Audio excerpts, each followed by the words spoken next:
These days, blockchain, technology, cryptocurrency, and NFT are all trendy subjects. Everyone seems to be concerned about these issues, whether or not they comprehend what they are. We invited numerous corporate leaders in this industry to speak about blockchain, cryptocurrency, and NFT, from basic information to actual applications in specific businesses, to help people learn more about these topics. Mr. Dominic Weil, a co-founder of Bitcoin VN, will provide us with a fundamental understanding and overview of blockchain technology development, the cryptocurrency and NFT market in the globe and in Vietnam. In two subsequent episodes, we'll look at blockchain technology in international trading and the NFT market. But first, let's learn the essentials from Mr. Dominic Weil in this episode. Thank you very much for joining me today. So first of all, could you introduce yourself? Yes, so I'm Dominic. I'm one of the co-founders of Bitcoin VN. We launched here in Vietnam the first Bitcoin exchange in early 2014. Originally myself from Frankfurt. Also there we were already a bit active in the Bitcoin scene, but then early 2014 our team basically moved here because we just saw more opportunities in Asia compared to Europe. You know that the blockchain technologies has been mentioned very much this day by many people. It has become like a hot trend everywhere, but to many people who don't have a technology background, it's still a vague concept. So could you please help us to elaborate what blockchain is and how it works? It's basically a deliberately inefficient database structure to allow the database structure to be built in a decentralized fashion that you don't have any centralized attack vectors. For most cases, you don't need a blockchain. I mean, basically everything where you don't need certain attack vectors covered, a centralized database is just much better. And I've seen also there are a lot of blockchain consultants or something like this in the industry, which just tell everybody, hey, you need to get on blockchain, do blockchain this, blockchain that. That's a bad idea. For most business, and also our business is running a lot of centralized databases because you don't need a blockchain for this. Where you need it in a way, and I mean, it's a very narrow field where you actually would need it, is for something where you really want to have trustlessness, for example, like with Bitcoin, because you don't want to trust any certain centralized party to have control over who owns the Bitcoins. So in this case, you need it. But basically for inner company activities, there's absolutely no need for a blockchain. So in most cases, you just don't need it. But I also see blockchains has been applied in business very much. And it has been advertised that blockchain technology can help to, trace the source of products. For example, like in import and export business, facilitates the supply chain to make it less costly. So I think the main issue remains there that you need to be able to track the input and the output. I mean, the issue with the supply chain tracking is also that okay, if somebody swaps the original product for a bad product along the way and just replaces the QR code, copies the QR code on it, you still run into the same problems. So the database structure alone wouldn't help to navigate these problems. So it's more like tracking that the product along the way doesn't get swapped against some inferior product to scarf out an additional profits. But I don't think that the blockchain is really that helpful all that much there. What about smart contract? Because I think that it could be a secure and also fast way to help business facilitate their international trade, for example. That partially can be more useful. So if you look, for example, at multi-sig payments, which you can do on Bitcoin, so you have that several parties hold keys to a certain payment. So you have maybe then say okay, we want to buy certain goods from Vietnam, maybe some cashew nuts or something like this. And one party as a proof of funds can put the Bitcoins into the address, and the other party also has a key. If everything goes fine, then both parties sign this address and the payment gets facilitated. And if there's any issue, there's a third key which then an arbitrator can basically step in and decide what's going to happen. And then like you still, I mean, as long as you have like 2 out of 3 keys basically signing off the transaction, the payment will be released or returned to the initial person. So in general, so what are the main benefits and application of blockchain in our world today? I think one major benefit is really that it provides you with the possibility for the first time in history, more or less, to own a digital asset which is truly scarce and which nobody else can own. I mean, before like Bitcoin came along, data on a computer, I mean, you could just copy it. So there was no scarcity. What Bitcoin allowed for it is that you invented basically digital scarcity. That you cannot just claim I own the Bitcoins, because like the blockchain will just tell you like, no, you don't have the private keys for it. The person who owns these private keys, has access to the private keys, is the actual owner of it. Which is of course a great step forward, because like something like this was never possible before. I mean, before you had maybe gold which you could truly own, but that's like in a global economy very difficult to move around. It works maybe in a local economy. If you go to the market and buy some salad or cabbage or whatever, you could pay with gold coins. But if you are now, Vietnam is exporting then like cashew nuts or rice or whatever, and somebody sits then in the US and wants to pay for it, I mean, sending a ship with gold over is not very efficient. So you are one of the person that I hear so many things about blockchain that against the majority out there. What are the disadvantages of blockchain technology in general?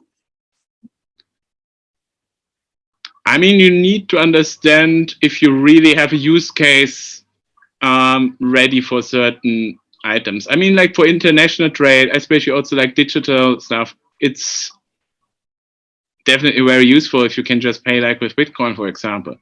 So if I pay now, for example, for some SIM card somewhere or some small online services, and it's just like a $10 payment, it's much easier to do it with Bitcoin. I don't have to give them all my credit card data or anything like this. I just can send them over a few Satoshis basically, and the payment is done.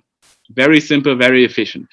On a national level, of course, you still have like stuff like in Vietnam, for example, ZaloPay, VietelPay, whatever, which also works reasonably well, but try to pay with this for something which you want to buy in the US or in Europe. It doesn't work. And then you have like very costly transaction fees if you want to do any international transfers between the different currencies.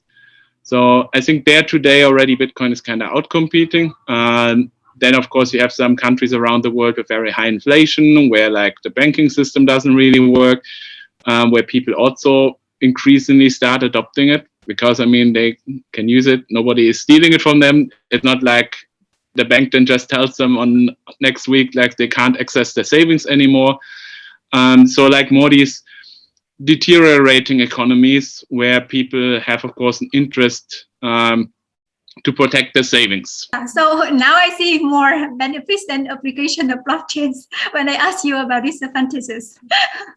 Okay, so one of the most famous and popular application of blockchain is cryptocurrency. So could you please tell us more about that and how does it work?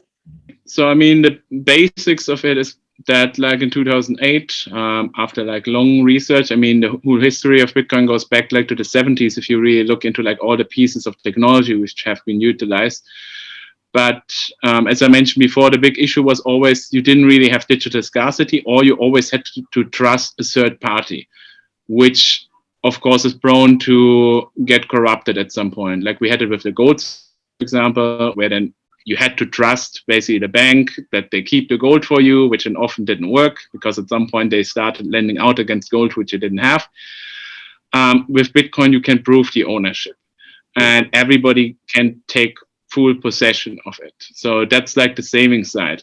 As for the payment side, as we probably know by now, the Bitcoin blockchain itself is not very scalable. So like if it comes then to actually paying for stuff, it's a bit pricey to do it on the Bitcoin blockchain. So a lot of people came then around and said like, okay, let's just create some other coins where we have higher throughput, but this comes of course with trade-offs. And the trade-offs are often that like you can't run a node anymore. And if you can't run the software on your computer, then it's nothing more basically than a fancy bank.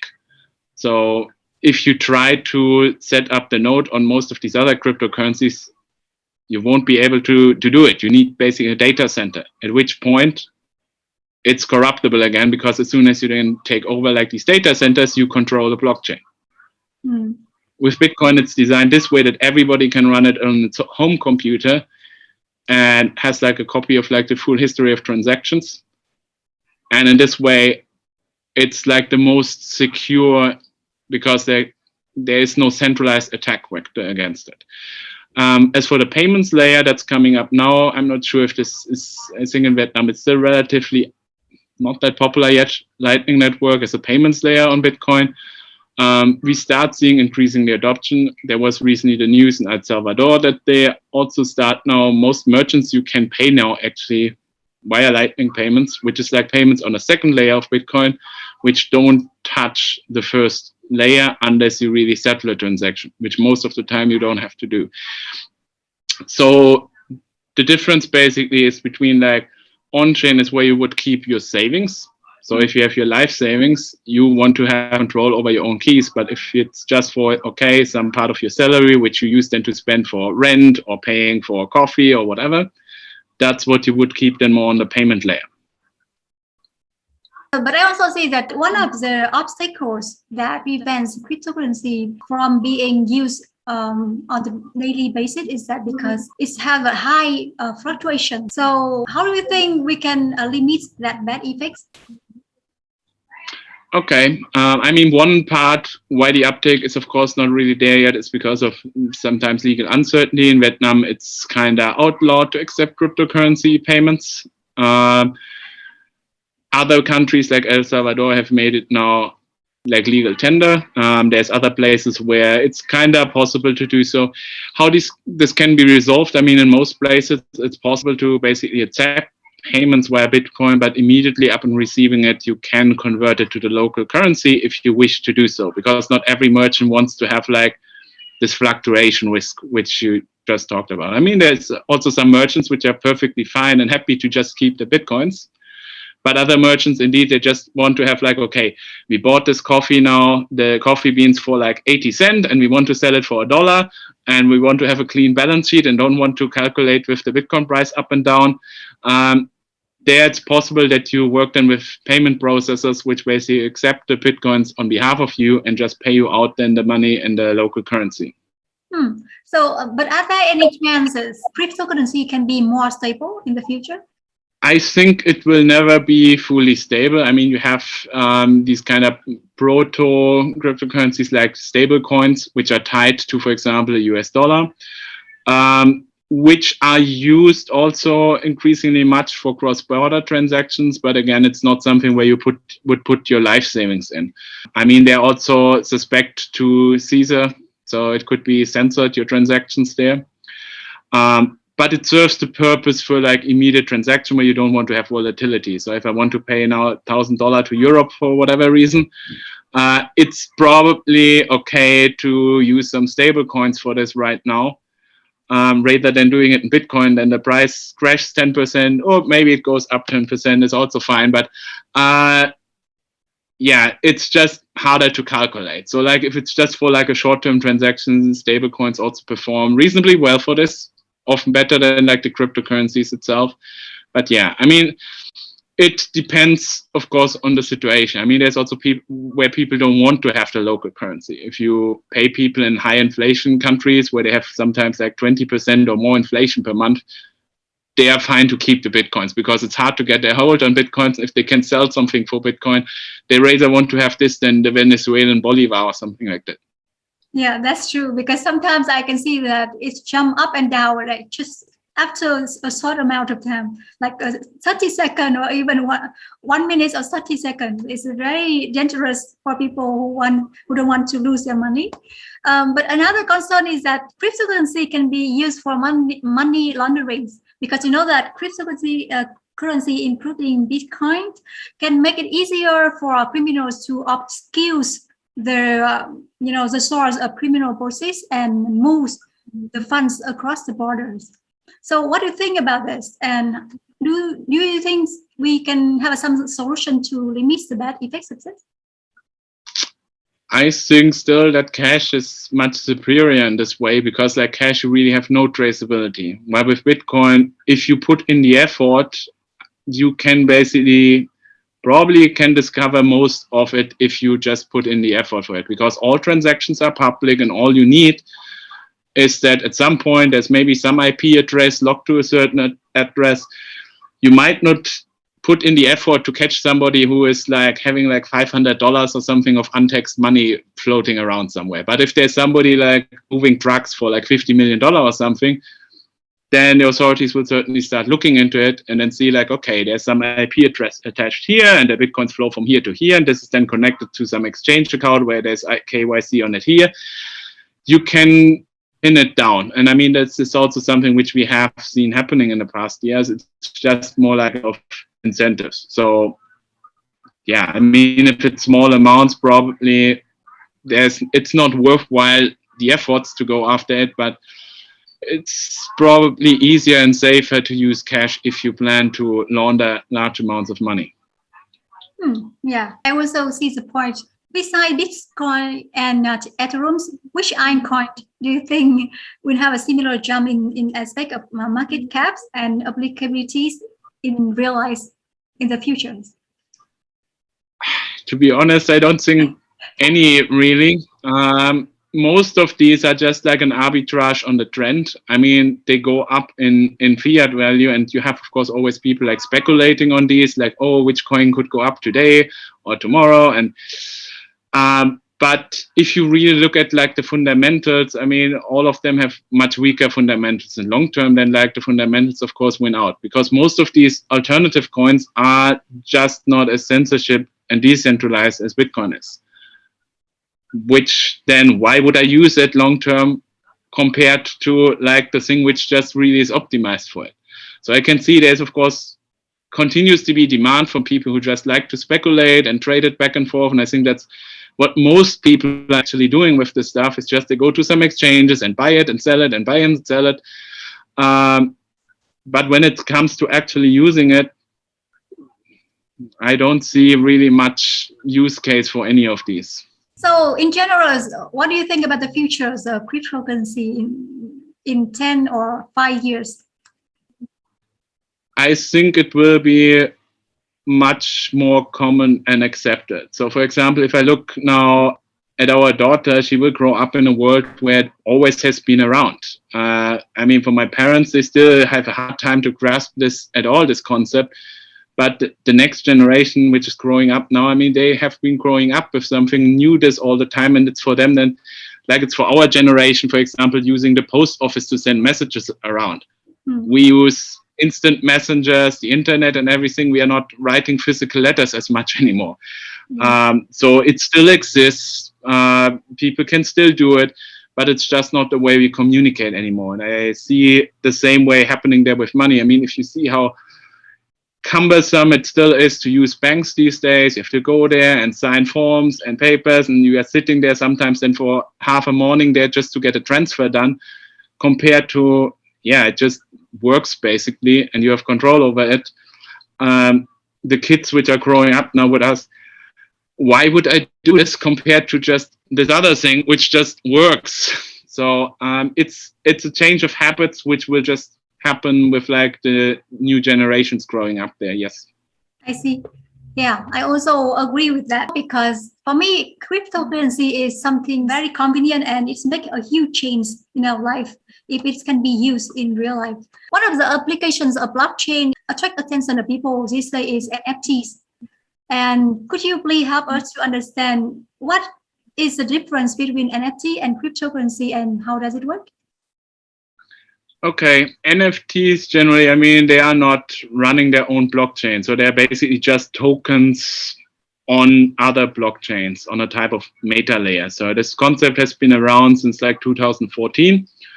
Back then you had like some of the early meta protocols, Counterparty, OmniLayer, and so on, where you had also like some of these first NFT experiments. Like there was, I think, this game Spells of Genesis, and the first trading cards were like the Rare Pepper trading cards, which also start to get a bit more popular again. Yeah, I mean, generally about investing into NFTs, I think also for investing into art in general. It's something you do because you want to have this piece of art. You're not necessarily looking to flip it. Of course, right now you have this type of gold rush. People buy it in the hope to find somebody else to sell it to. I don't think that's very sustainable. I mean, if you go to some art dealer and look to buy some art, most of the time you're probably also going right there to look something, okay, I want to have a nice picture for my kitchen or something like this, and you're happy at the moment of the purchase. You don't look to buy the picture to sell it to somebody else, which is of course right now what drives like a lot of speculation in this market. I don't think that's long-term sustainable. The people who are doing this will at some point lose a lot of money. I see, of course, that right now also a lot of money is to be made, as always in these speculative rushes. If you get in there early and find somebody else to sell it to a higher price. I mean, we have been through some of these cycles before. We had like in 2017, these ICO tokens. Nowadays, it's NFTs, which get a lot of hype and attention, but long term, I think it also will then get back more to the median where you pay because you want to actually you're happy at the time of the purchase, basically, with it. You buy this because you like what you see there. But what is NFTs and how different it is from cryptocurrency? NFTs are non-fungible tokens. So it's basically like a hash, a token, which runs on top of like existing blockchain layers. Just that they are very limited in supply. Right now, there's no legal certainty around it. We have seen cases also where people bought some NFTs, but then like the creator and the artist was then just saying, yeah, actually it doesn't really matter. I just issue it on some different blockchain now, and also the monetization rights are still with me. So at the moment, I think they're also, given that we have also this hype, of course, where people try to cash in, quite oversold in what the stuff can do and what it can't do. I still think like there are limited use cases. For example, one of the reasons why like these rare peppers are coming up again, which have been issued like in 2015, 2016, is because it's like a kind of original series. So there's like people who really like use this as like a collector thing. It's similar like where the work of an artist goes up in value once the artist is dead because he can't produce more of it. So there's more collector's value. While as long as the artist is still alive, he can produce more and people just don't see as much value as at the time when then people know, okay, he will never produce more of it. That's like the original, I don't know, Michelangelo statue or something like this. There will never be more of it, and that's why people then purchase it. Buying like new NFTs, I would be rather cautious, but I mean, people will need to know what they do with their money. Yeah. But I can see that the NFT has made it more popular for artworks, and also there are more and more marketplaces for NFTs these days. And it also makes a lot of artists become famous and earn a lot of money from NFTs. So what do you think are the reasons for NFT become so popular and expensive? Is it just a bubble, or is this a new stage of evolution? Possibly both. I mean, it's definitely a bubble. That's something it's a lot of hype there. People also don't really often understand what they're actually doing there. So you can buy, for example, bid on your own artworks and say, hey, I just sold this to somebody for 100 Ethereum or something like it, while it actually was yourself or your friend who basically was doing this. And then you resell it for like 30 Ethereum to some outsider, which basically means you made 30 Ethereum profit because you created the thing, sold it to somebody for 30 Ethereum, while the other person thought he got a good deal. While in actuality, like the initial trade was just like some insider wash trading. I mean, as long as it's attached to possibly also certain other, I saw, for example, some use cases where some artist was kind of selling the NFT and saying, okay, if you own this, I will send you some real copy of this. So I make like 10 of these statues or something like this. There I see more actual scarcity. It can help artists to earn a living, but I think it's still, as long as there's not really any limitations on it and people are just gambling, speculating, that's not sustainable. I see. But why is it so expensive? Is it difficult to mint it, or just because it's too rare? to find? It's actually pretty simple to mint it. And similar like in the real art world, I mean, there's also a lot of people who paint pictures, but only a few who actually then earn money, and only a few who really achieve mastery in their craft. It's not difficult to mint these things. Like from a technological level, it's actually pretty simple. If you spend like a day, you will figure it out how to do it. I mean, otherwise, it's just a lot of hype there around it and people try to cash in. And there's, of course, success stories of investors who indeed made like millions of dollars because they know how the marketplace works. And other people try to replicate this, of course. But again, for most people, that won't really work out and they will lose money ultimately on it, because what's really the value in it? Like, okay, if you keep some Bitcoins for 10 years, most likely these Bitcoins will still be there and still have probably more purchasing power in 10 years than before. While if you own some hash to some JPEG picture, does this really have value in 10 years? I'm doubtful about it. So yeah, some real artwork, sure. I mean, if you have a statue of Michelangelo sitting in your office, that probably also still has value in 10 years.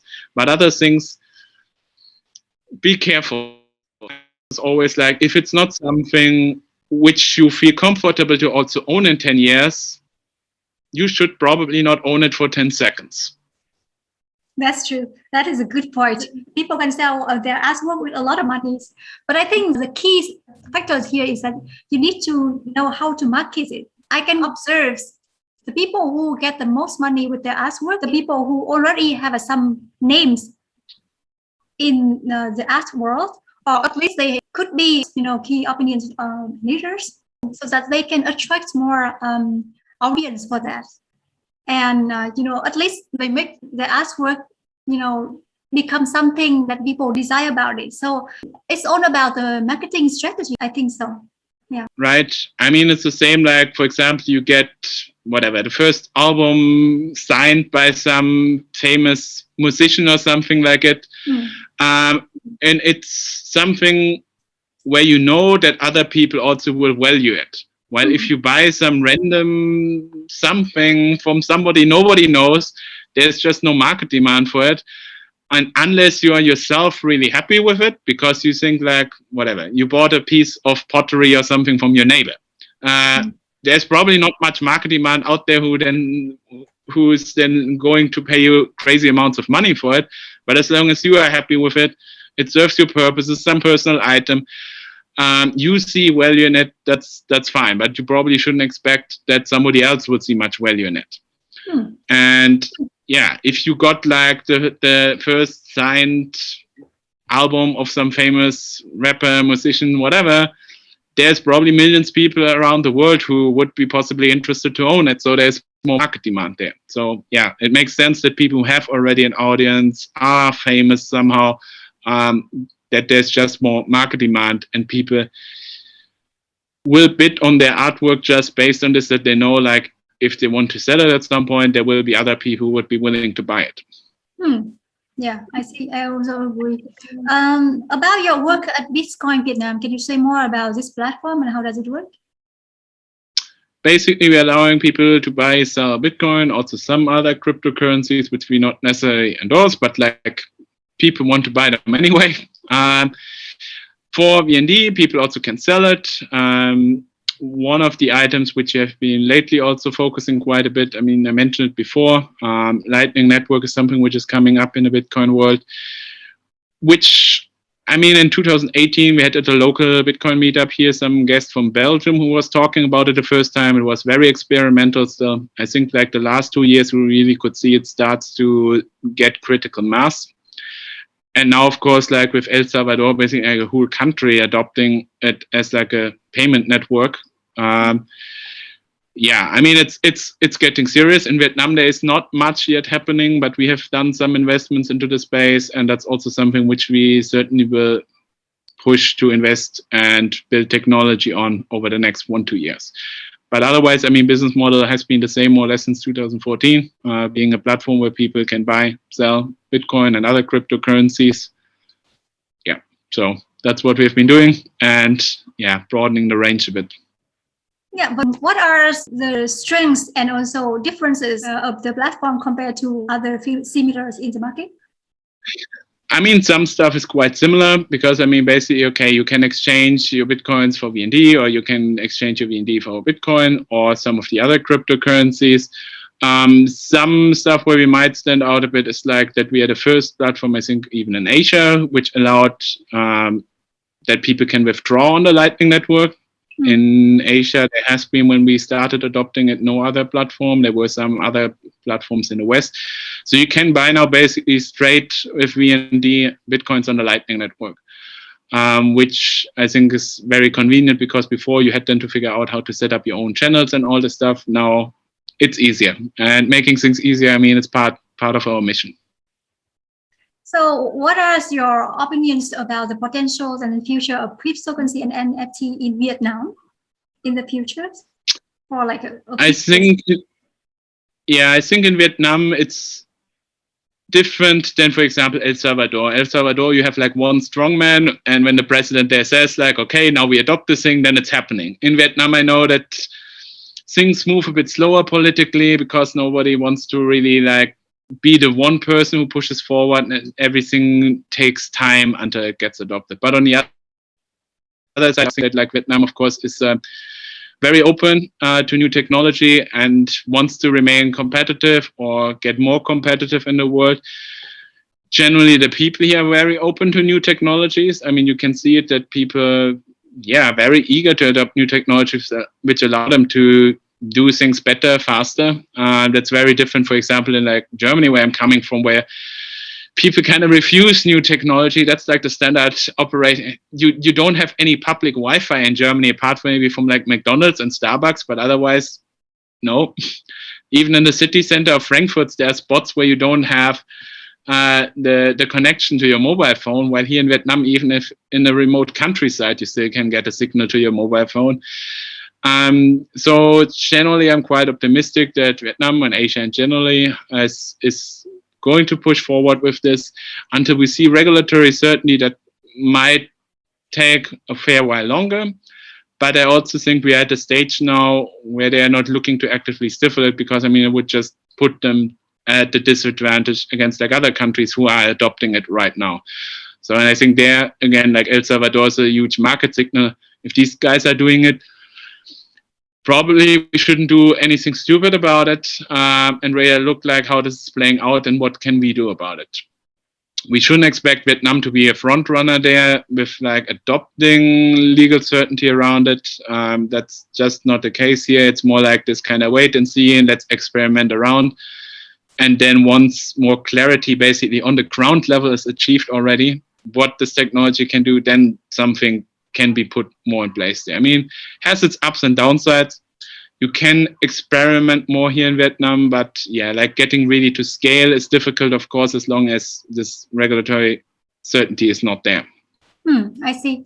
So you have been in Vietnam for a while now, for a few years now. So you think there's any advantages and disadvantages in working environments and also the other policies for business, for especially international businesses in Vietnam? It has its pros and cons, and definitely, I mean, if there wouldn't be the pros, I wouldn't be here. In Vietnam, generally, you can get things done rather fast. People are very eager to get things done. I mean, I come from Europe where everything's kind of sleepy and it takes like forever to get anything done. Here in Vietnam, people try to make things work.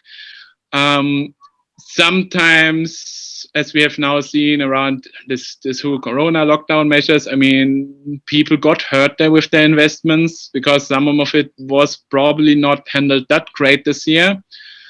I hope that in 2022, this damage can be repaired and we can move forward again, because, I mean, the potential in this country is definitely huge. I mean, people are eager, they are hungry, they want to make things work, they want to build for a better future. And it's a very different mindset than I see, for example, like in the West, where a lot of people kind of, I don't know, the West has been like very successful in the past, but now it's more like, okay, how can we preserve this without putting in the work? While here people are very eager to put in the work to build a better future, which I think like puts Vietnam for the next few decades still on a good path there. We need to repair the damage, of course, from this year, but let's get on it. I see. From what I have heard from you, that you enjoy the life in Vietnam. So what do you like the most about Vietnam and Vietnamese people, for example? I mean, generally, how easy it is in normal times to get things done. So, like, even like on Sunday evening, somehow the aircon is breaking or something, and you still find somebody who is helping you to fix it in normal times, outside of lockdowns. But like in normal times, while in the West, like everything, hey, something is broken here. Okay, in 6 weeks, we can maybe come to look and fix it. And everything gets just done much faster. And that's like from the smallest things, but that like really accumulates. If you can just get things done and like within half an hour, the problem is basically solved or taken care of, you're just much more productive. While in other places, these issues then drag along, and it takes you months basically to get something done, which takes you a week here. Last but not least, could you please share some lesson learned or any advice for any foreigners who are having an ideas or intention to go to Vietnam to do business? I mean, we have been pretty much drumming and advertising for Vietnam since quite a while. Of course, this year that backfired a bit because that was not a good time to be in Vietnam this year. And there needs to be done some repair work, also image-wise, because like a lot of people got burned here a bit badly this year with how things got handled in 2021. Long term, again, I still think it's an attractive location because like you can get things done fast. It's a very open to business and get things done environment. While on the other side also, then like if you just talk about like the nature, you have like the beaches here, you grow all your food. So supply chains are generally short. You can almost get anything done. So I mean, you can, if you're interested like more like growing food locally, you can go up to the Lat or the Highlands where people are doing it. If you're interested like in manufacturing something, I mean, there's all the factories and people eager to build and learn these things and how to manufacture it. So Vietnam generally has a lot of good conditions to build up business. The people are also there, willing to learn, eager to produce. Or if you are just like a digital nomad who likes to do his own little projects, there's also places where you can hang out at like the beach and do your side projects there. I mean, Vietnam has a lot to offer in normal times, which hopefully we will see coming back from next year on. For this year, probably it's still better to stay out of Vietnam, but let's see how things go after TED next year. Yeah, I also hope so, because the situation is maybe best now. But with all the efforts of everyone that we are doing now, and also the governments, we hope that the future for the economies, also business, and also people who want to go to Vietnam to do business will be better. So thank you so much for joining me today. It's such an interesting topic to talk about. And we have learned a lot from your talks and your sharing. And we wish the best for your business growth in Vietnam. And we hope that we'll have another chance to welcome you and discuss Vietnam in the future at another talks with leaders. And for now, thank you and goodbye. Thank you as well, Tori. Hope to catch up soon.